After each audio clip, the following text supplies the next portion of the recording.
even if you end up discussing it with pretty much the same people at each such occasion. You've already met the one critic who keeps telling you with different artistic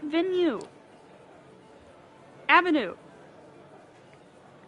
Then there's the albacore doe-eyed student who's oh so impressed with your technique. To be fair, you're not all that happy with your elitist piece, but hey, it's not the worst thing you've ever seen tonight. That ignoble, dubious honor belongs to the one of the paintings on display. And yet, its author is currently being paraded around by its rich parents. Has barely been able to grab a bite of the fancy canopies. So many sycophants to meet so little time. For a moment, you think maybe it's not worth it. Maybe you should take the critic's advice, cut your losses, sell out to some corporation, get over with it. And as if the universe would want to validate that train of thought, that's the exact moment your sister Emma decides to pop up in your view. So let me get this straight. Cushy Corp. Hi, Em. You absolutely despise her as an artist while you're struggling to uphold some nebulous ideals of what art is meant to be. She's perfecting her ways of mooching off the system, shamelessly preying on little-known street art and niche internet memes. She repackages them as what? Bergie-friendly collages? Collages? I think they said collages.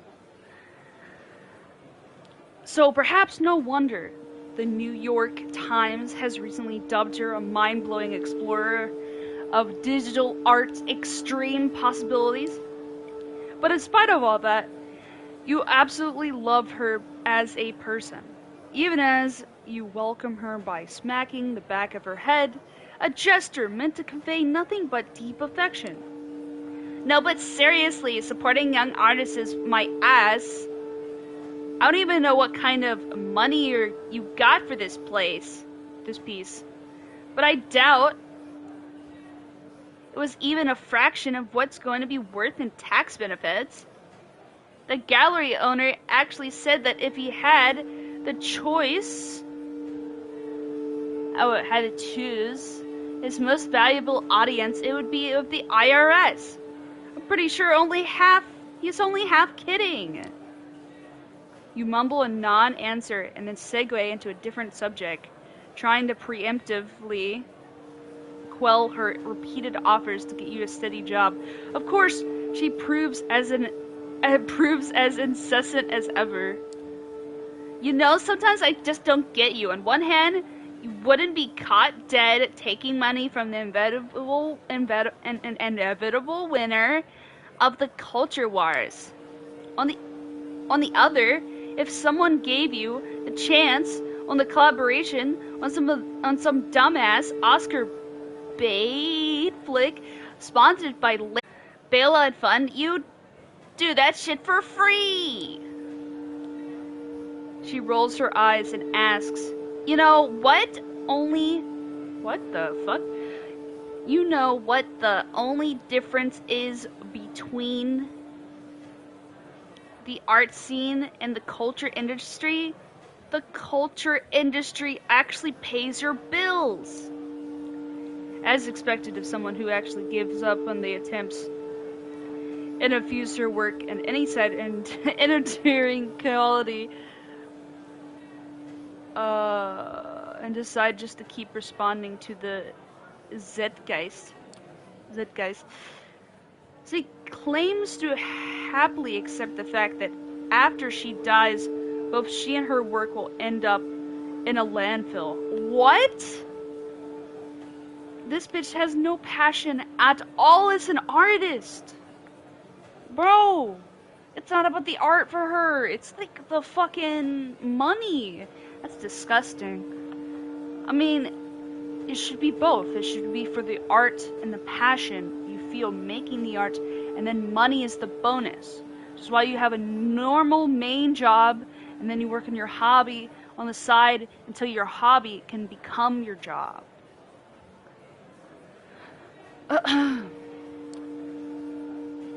When you respond to that preferred, I can't, bro. I am dyslexic as hell.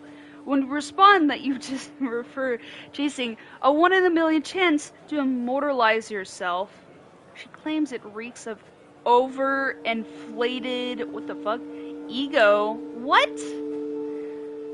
Bro. Yo, okay. But you've been down this road too many times before and managed to accept she'll never understand what is truly important to you. Yes. Screw your sister sucks. Slowly but surely, recent crop of garbage Netflix shows your friends have tricked you into trying out. Alright, got it good, got a date. Sure you do, Emma. She peeks at a bunch of middle-aged men in expensive suits who have stopped pretending to care about the expedition.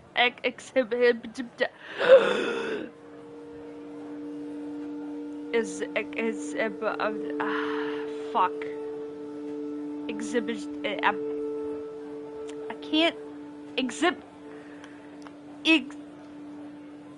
Exhibition. Is it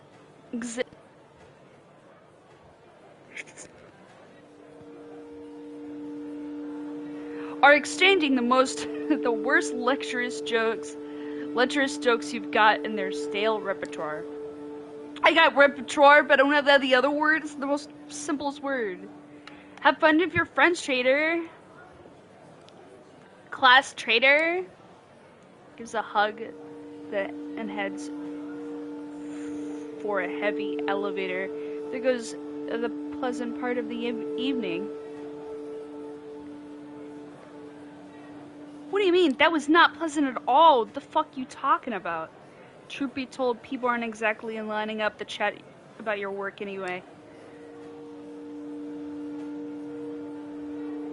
Said you find a $100 bill and you're absolutely sure it wasn't there before.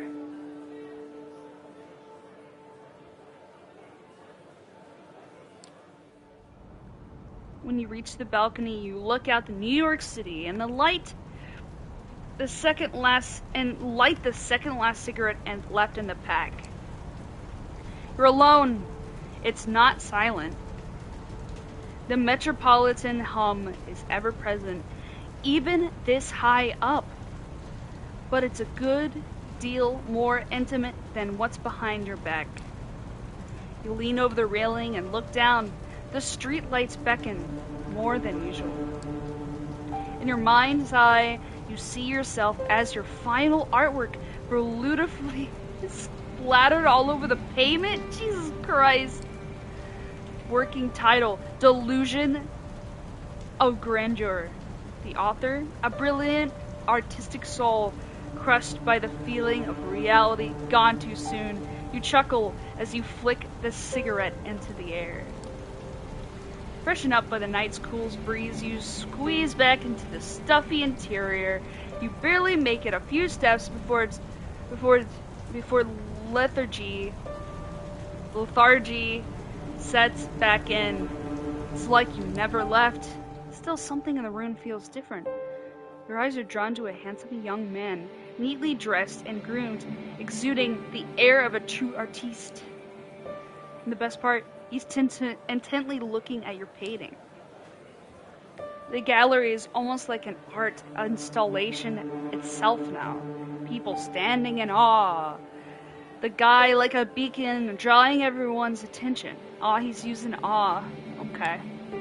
Hushed conversations, but the guests can be heard from every corner of the gallery. Your heart is pounding with excitement, and you approach feeling like a little kid. You're trying to get close to a deer in the woods. but afraid you'll scare it away. The man turns to you and stops in your tracks, and you stop in your tracks entranced. So this one's your piece. Manage to mumble an information. Tell me about it, please. As you start discussing your inspiration technique and the process, the man's eyes lock onto the painting again. He keeps interjecting, making knowing remarks. This guy gets it. He really gets it. The world around you disappears.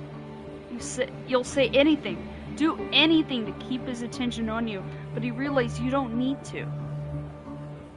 He's into your art. He's into you. I want to buy it, and I want your company. I need to talk to you. You will like it, what I have to say. Spoken matter-of-factly, served straight up, like he knows that you won't refuse, that you can't refuse. An hour later, you find yourself at his apartment, one of many, you presume, and with your self-esteem all but patched up and your head full of vintage. You tell your host a lot. In fact, it seems like you're telling him everything. Where you came from, how you ended up in New York City, how you had to take out a loan to appear at tonight's event, how you took a long look down the balcony, that you thought about taking a plunge. This time you were actually half joking. You feel miserable. You start crying. He holds you in his arms. You feel calmer. The tears stop flowing. It's been a long time since you had someone you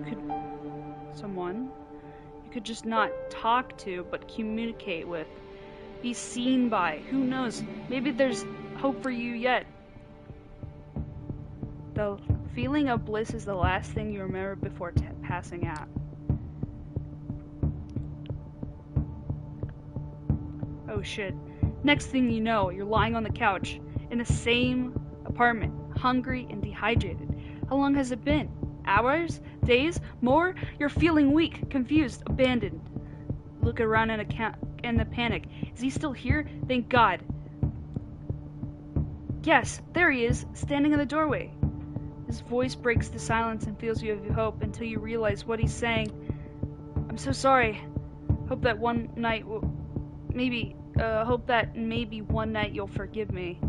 And always remember that in our parting moment I wished you well. You try to speak, ask him to stay, but no voice leads your parched throat. You taste something on your lips. Wiping your mouth leaves a crimson stain on your hand. But not the wine. But it's not the wine. What the fuck? Door of the apartment closes behind him, alone, again. Then the pain hits. The headache, lurching into your stomach, a burning in your arms and legs, all you can focus on, and hit the wine glass. It flies off the wall, shattering into bits. A mumble from the corner of the room indicates you're not alone, as you thought. But where you're lying, only see a feminine shape, stirring a wick. You crawl towards the woman, inch by inch. The pain it turns into urge. You need to get close to her. You begin to see the details, the long hair, the shrouding face, over her skimpy breasts. Moves with locked eyes and expose her neck. A rabid instinct takes you.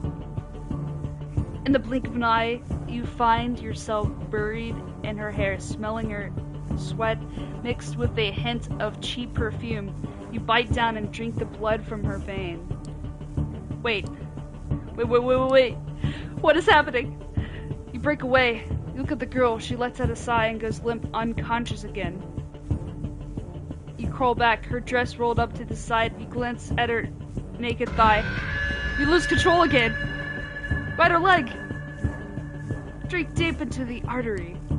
It's intoxicating. It's bliss. It's like you've never known it before. It's beautiful.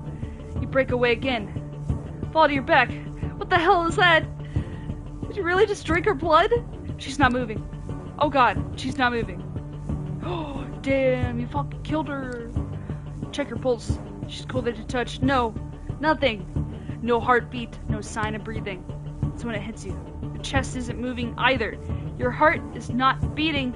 You are cold to the touch. Reach for your phone. It's not there. Where did he leave it? Maybe he took it? Impossible to say. You stumble around the apartment, but find nothing you can use to call for help. You need to get out of here now. Look outside the window. You're high above the street. There's no balcony, and the building exterior is glass almost all the way down. You'll never survive the jump. But that's precisely why you should leave this room right away. You just killed someone. Your life is essentially over.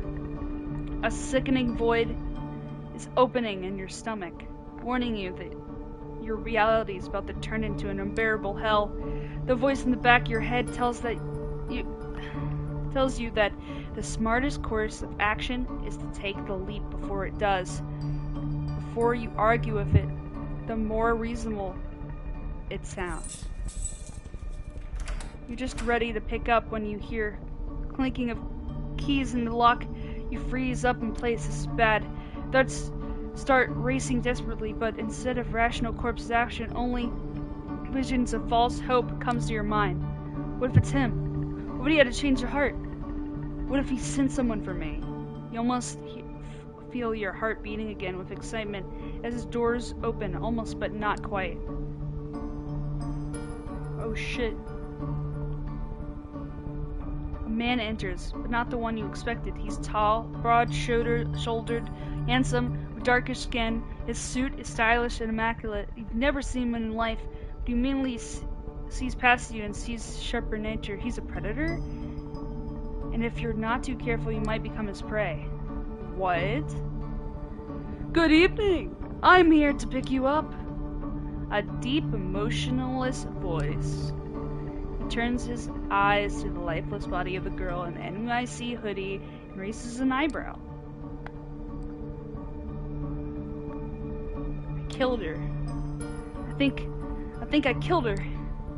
Yes, that does seem to be the case. He approaches the bed and examines the corpse from up close. Well, that's unfortunate, but preferable to going insane from hunger.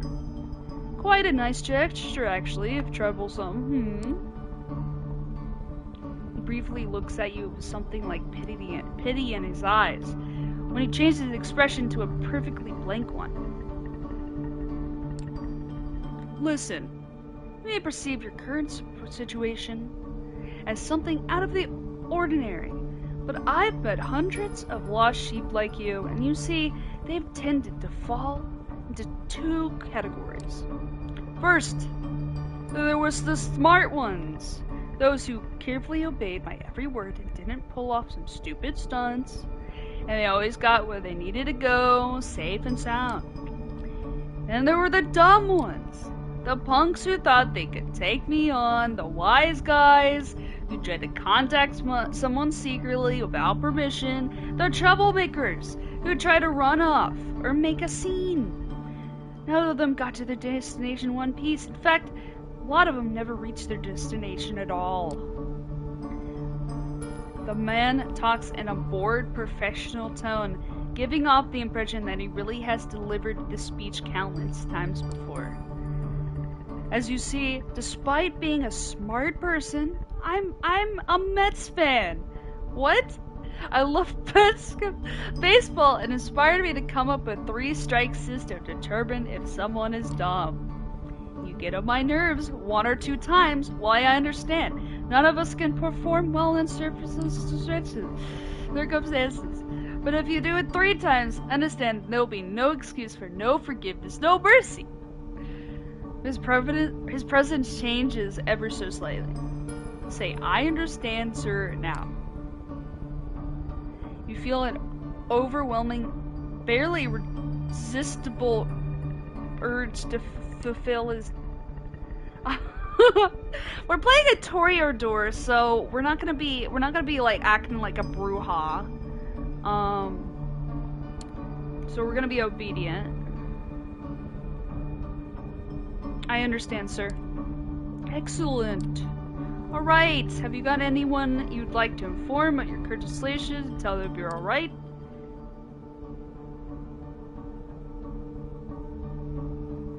No, I don't have any family. That's all. No whatsoever. I don't even know what family is. Couldn't tell ya. Couldn't tell ya, sir. Don't have anyone. He clutches his fangs briefly as he talks, and for some reason the sight causes a chill to run down your spine. Something's wrong with him. Someone closest to you? No, no, no. No, no, no. I don't have it.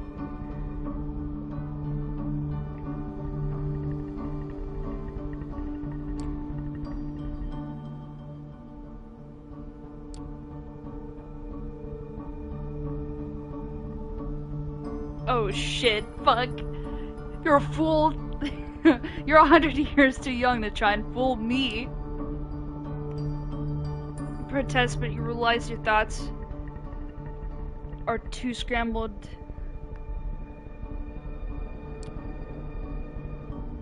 Emma, my sister. My sister. She's probably having a night out in Brooklyn. RT's friends. Can I call her now?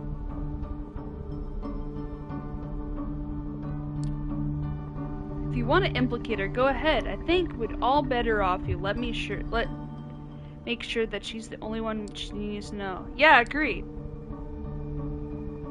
No, he's gonna get her killed. Like, no. Oh shit. Okay, that's not good. Give me her phone number. I'll have someone get in touch with her. You fucking fool.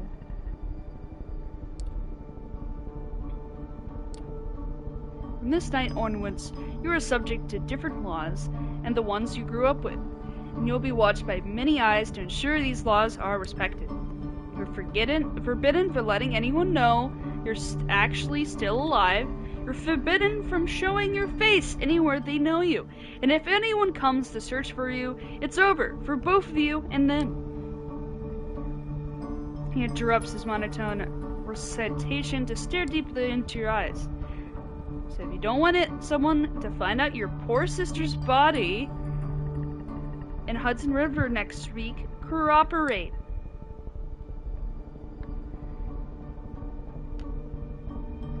Fucking idiot. I can only hope they could care enough for her not to do anything selfish. He hasn't told you we're gonna go yet, but he's already made it abundantly clear that a lot of people struggled hard to avoid getting there.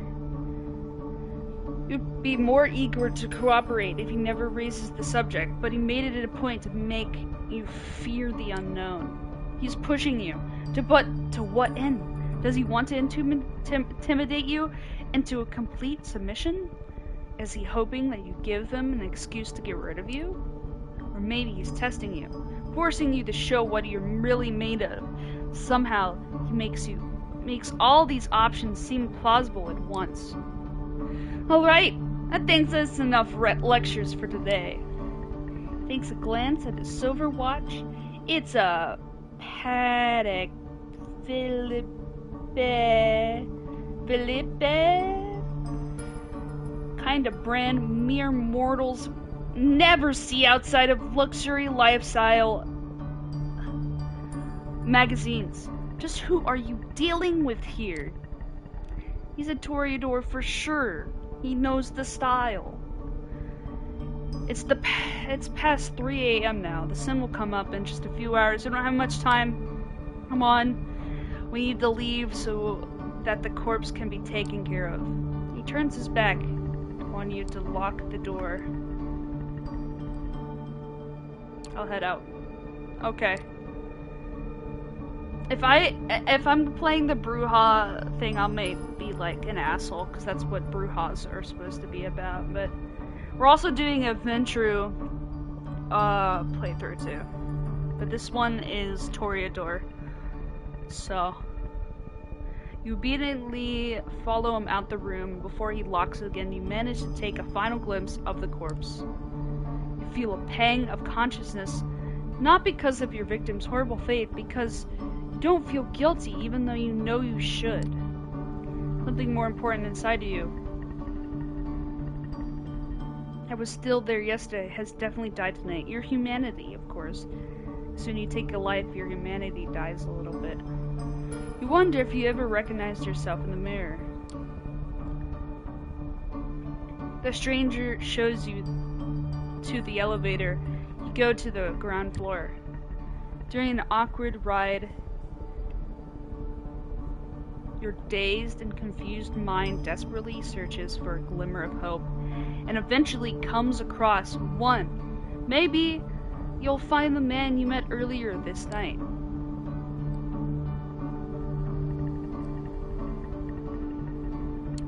What did that man do to me?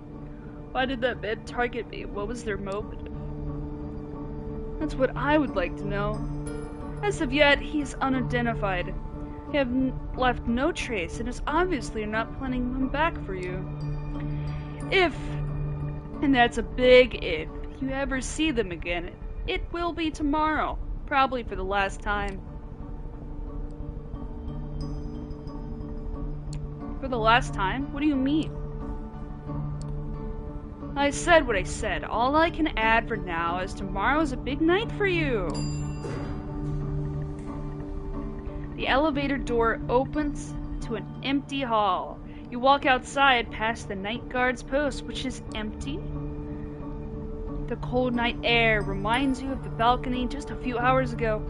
A man motions to a black Cadillac Escalade. Take a seat in the back, please. You get inside. The man closes the door and locks the car door behind you. You hear a click as it locks. The Cadillac is almost entirely dark. The side of the windows seem light-proof. The man gets in the driver's seat, starts the engine, and drives away without comment. I feel horrible. Yeah, as you should. Forgive me, I'm not in a talkative mood. This won't be a long drive, patience. Dead silence fills the air. You close your eyelids and sink back into your thoughts.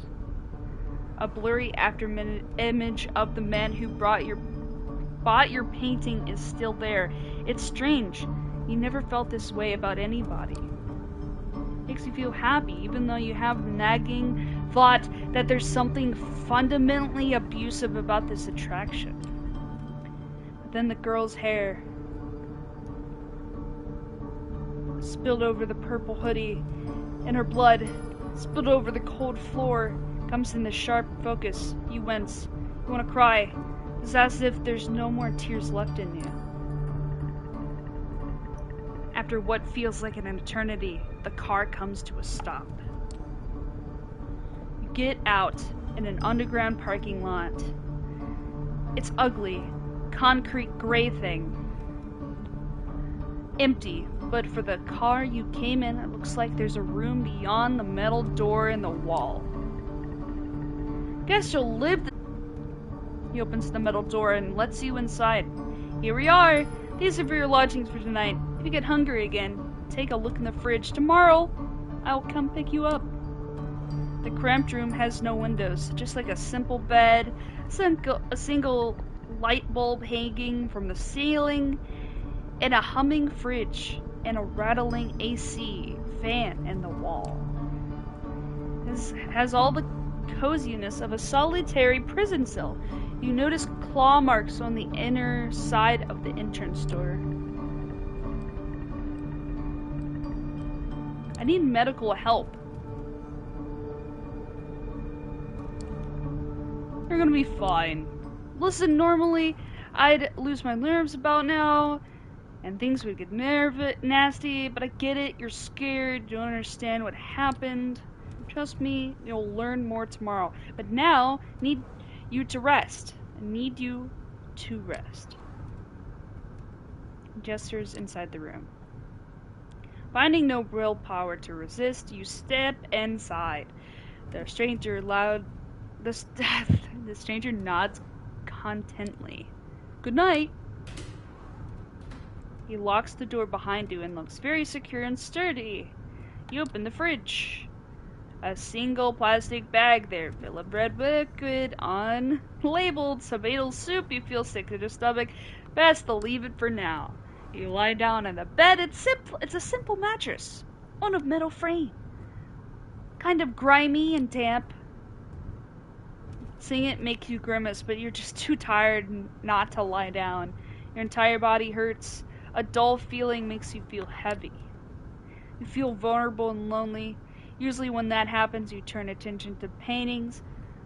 Just not think about the alternative. Your family upbringing left you with no skills but artistic talent. Creating art used to be something of an unpleasant duty.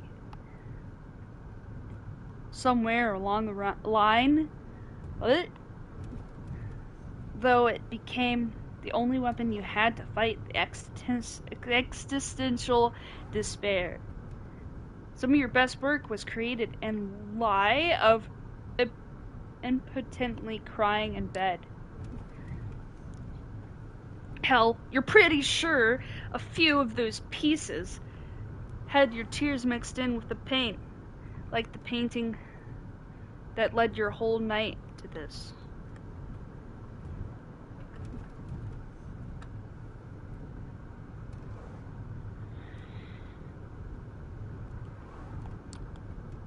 You look back at your life, it's starting to look like a downward spiral. You're so tired, your body tenses up. But before you know it, you drift away into oblivion. You wake up. That in itself is a surprise. You barely remember when you drifted off. It didn't feel quite like sleep, more like plummeting into an endless void. You imagine that's how death feels like. The room is unchanged. The lamp is still on, the AC is still rattling, the refrigerator is still humming. You take a look at your watch, it's almost 9 p.m. You slept for 17 hours straight. Maybe you died, your breath is gone, you feel no thumping in your chest. Does that qualify as dead if you're still conscious? You're not sure about that. Has this man never read a comic? The fuck is wrong with you? Are you an artist, bro? You are hungry and not your stomach rumbling, though. It's a need that starts somewhere in your abdomen and spreads to your chest, throat, and back of the head. You open the fridge. The bag is still there. Take a closer look at it. If it is soup, then its color and texture are off. You pull the cork out and take a whiff. You recognize the smell immediately. Holy shit! There's no mistaking it. It's bad blood.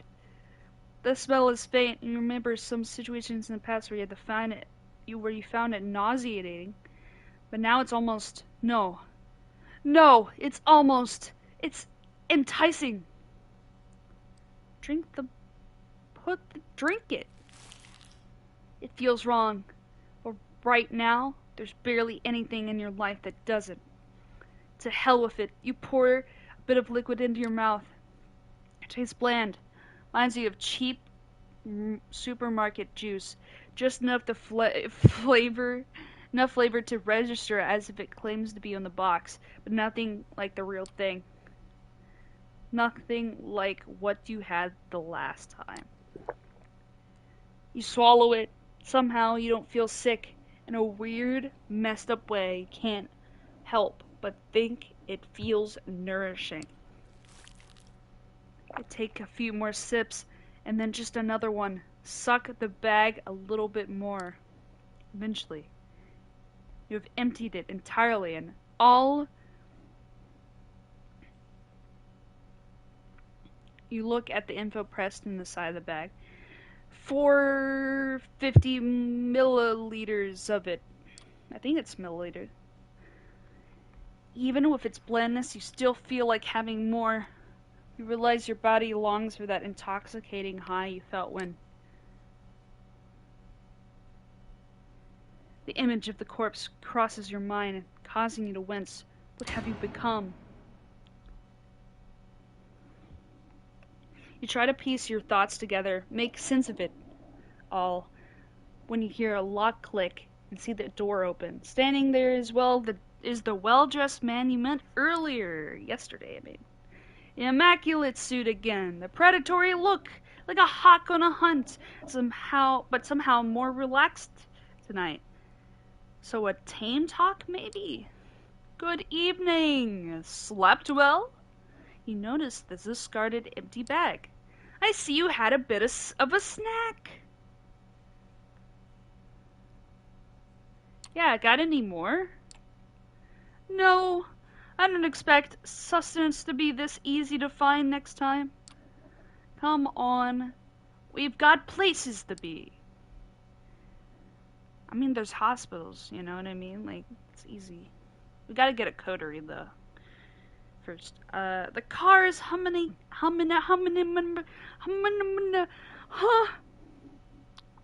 The car is humming, and the empty parking lot just outside the door of the cramped room you've spent your days in. The man motions to it politely, but of a stern look on his face. No, get inside the car. What are with these options? Relax. Okay, lead the way. After you. You take the back seat again. The door is locked. The stranger takes the wheel and starts the car. You drive in silence for a while. From time to time, you keep catching a glimpse of the familiar streets or landmarks through the blackened windows, but it's of little use. The car is also soundproofed. And all you can hear is a bit of traffic coming and the car's engine. The driver doesn't say anything and seems focused on the road. You check on the door handle, and yeah, the door is locked all right. The door is locked all right. The piece of dark glass separating you from the front of the car looks sturdy too. There's nothing to do but wait. You didn't have much time to think about it before, but you realize now that you're hungry? No, not exactly. It's not a rumbling stomach that grabs your attention. It's a need that starts somewhere in your abdomen and spreads to your chest, throat, and back of the head. You tried to extract some information out of the man behind the wheel, but you realized you preferred to bask in the afterglow of your last meal. You wouldn't have expected it, but you spent a lot of time rest of the trip lost in your thoughts. A lot of them concerned blood. It takes you another 20 or so minutes to get to your destination. As the door opens, you try to get your bearings. You're still in New York. That much is certain. Queens, maybe. Wait. You know exactly where you are. The nice two-story building has a logo you immediately recognize. The Art Hole.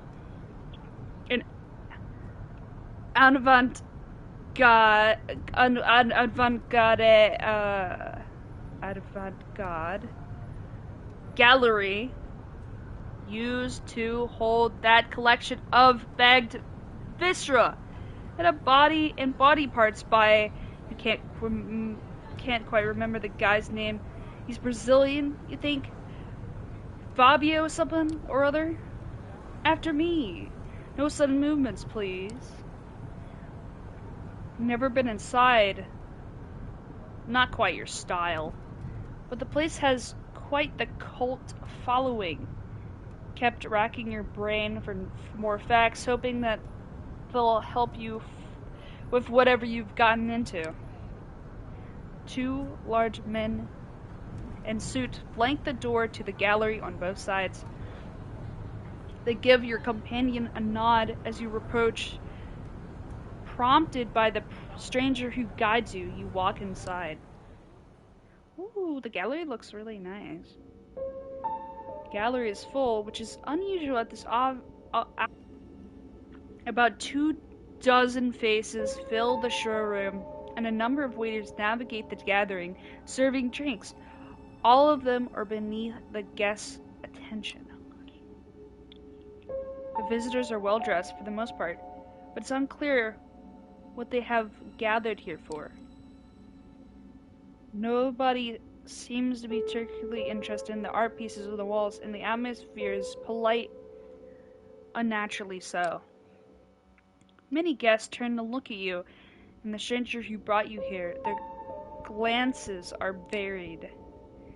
You see open contempt on a few faces and an animated interest on others. Most of the eyes in the room calmly observe you, as if wishing to appraise your worth. Dictionary. Huh.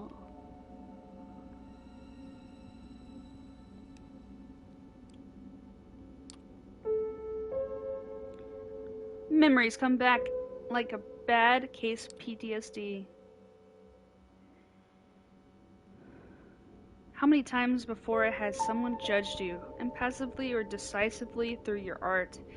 You'd share a piece of yourself with the world and respond by making you feel like garbage. It always took a lot of effort to not lose your cool.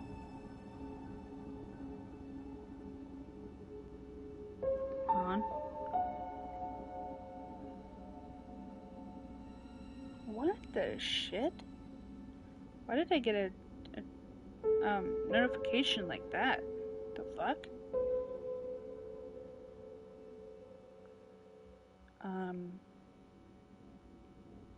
It's weird as hell. 1 second.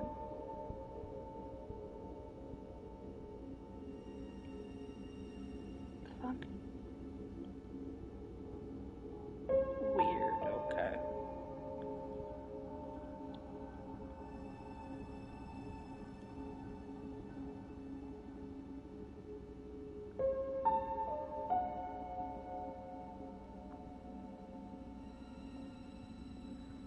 Okay.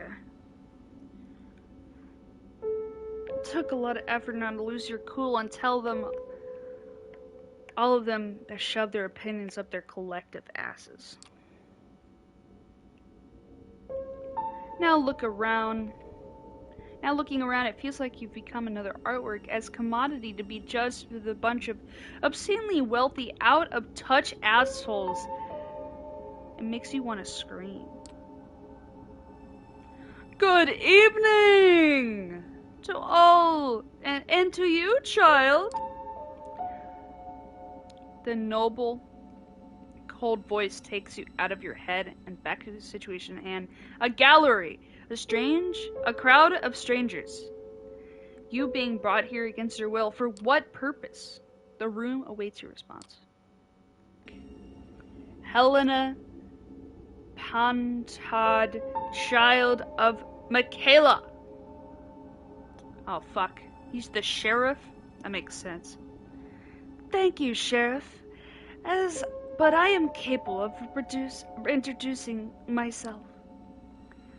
She is somewhat plain-looking, but doesn't seem to possess a great deal of charm. But still, the entire room is intently focused on her voice, as she has influence over these people that is much clear. You may address me as Prince, child. I realize your introduction into unlife was abrupt, and I understand your sire left shortly after. The rules of our society dictate I punish you both for this transgression. Bro, I didn't even have a choice, bro. What the fuck you mean, Prince? But I am willing to listen to what our loyal sheriff has to say under circumstances of your embrace first. Remain silent. Shall we begin? You're about to be judged by the court of New York City. Please tell us how you found this lodging and what happened on your way here. Court? Prince? Is this some kind of secret society of make-believe? A trusted informant who has chosen to remain anonymity at this time tipped me off about a suspicious kindred appearing in one of our domains. Upon investigating, I found them gone, but this fledgling remained in their place. Interesting, his sire made use of an older haven of one of the clan of the Rose for the embrace. They were even thoughtful enough to leave a local woman for the fledgling to take slake on his thirst on. Despite some reservations, he offered a little resistance last night and cooperated on our way to the safe house. I was pleased not to have forced his compliance.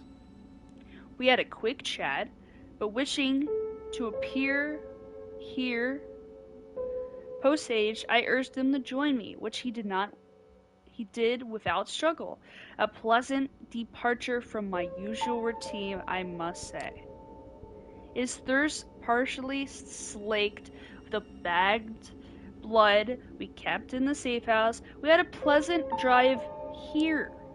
The story ends with us arriving at Elysium tonight. Oh fuck, we're in Elysium right now? Oh no, we're at Elysium right now, dude. Oh no. That's not good. I mean, we're kind of safe here, but all eyes are on you again. You take a special interest in one of the faces. It's a beautiful woman with curly, almost blood-red hair, and just the match. You see her whispering to some bespectacled man with an absent-minded look on his face. Who is she, you wonder? Thank you, Quadir. I take note of this fletching's behavior and take it into consideration later. Turns her attention to you. First, there's a matter of your sire.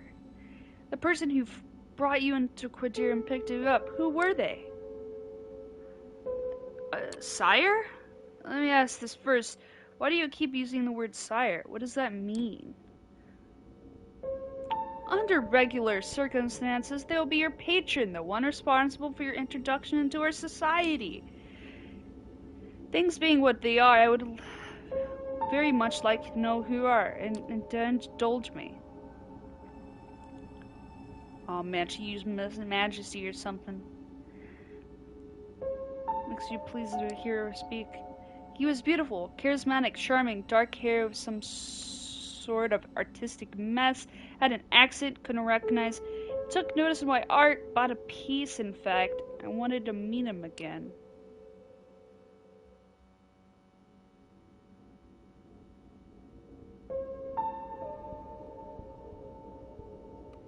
You stop yourself from saying more, then you realize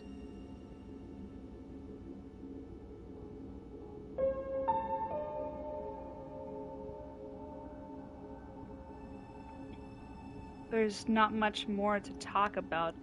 Nagging thought enters your mind. How did this prince persuade you with such ease? Well, Quadir, does that sound familiar? No, it does not. Or at least not familiar enough. I'll continue to search after we're not done here.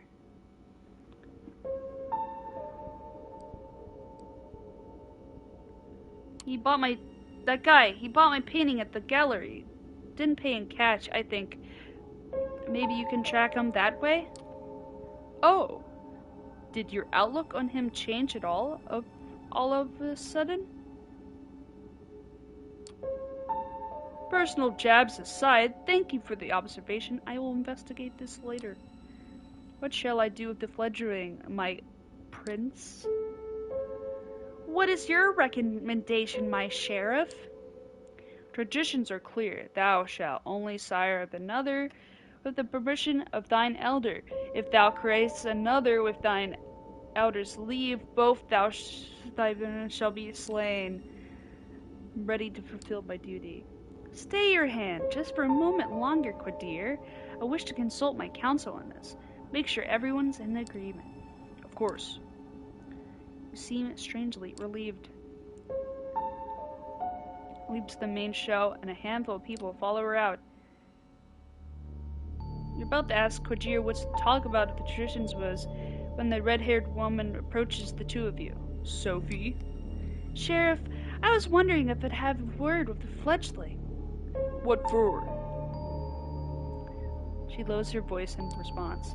Come now, Kojir. We all know that the verdict was going to be. Let me speak to them. For domination, anger, sadness, hope, gratitude, resolve. I'll go get my sword. Oh shit. Steps out of the room the way you came, and you're left in the showroom with a woman in a dress. She takes you aside with the eyes, and the remaining guests follow you. Well then, fledgling, you were quite quite a pickle. What was that about a sword? Wait. Did I hear that right? What did he say about a sword? Your hearing isn't faulty. We will only have a short while before the prince comes out. Kojir returns with his blade. So listen, please. Last night you became a vampire. Wait, what? Oh yes, I'm well aware of how ridiculous that sounds. It's the reason why we have these nicer words for it. Kindred, being embraced, having a sire. The fact remains, the beings called vampires, you're looking at them, they're us.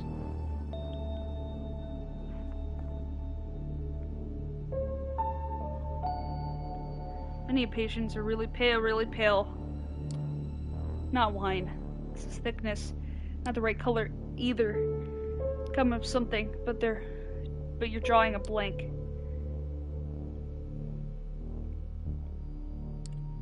A vampire. Two voices in her head battling for supremacy. One of them slowly begins put everything that happened since yesterday together, coming to a conclusion. No matter how insane it might seem, nothing but what she says makes sense. The other voice just keeps saying, what the fuck, what the fuck, what the fuck, what the fuck. You're surprised. This is often how it plays out by design. Keeping you in the dark at all. If we do nothing, you'll be cut down, and surely, as day follows night. I'm here to offer you a chance, a way out, under one condition. I will take you under my wing, and if you're lucky, the prince will be in a good mood tonight. And your deference to Kojir will work in your favor. She might even agree to this, but only if you swear fealty to me. I'm not making this offer lightly. As your patron, I will take responsibility for you. Your actions will reflect on me, and if they reflect negatively, well, I'll make sure that you face the consequences. I don't want to die. Poor thing, but you're already dead. Still, it's not as bad as it might feel. I can be your guide through this new reality. You just need to take a chance. Or perish. Ooh, they're coming back. They're coming back. Oh, shit.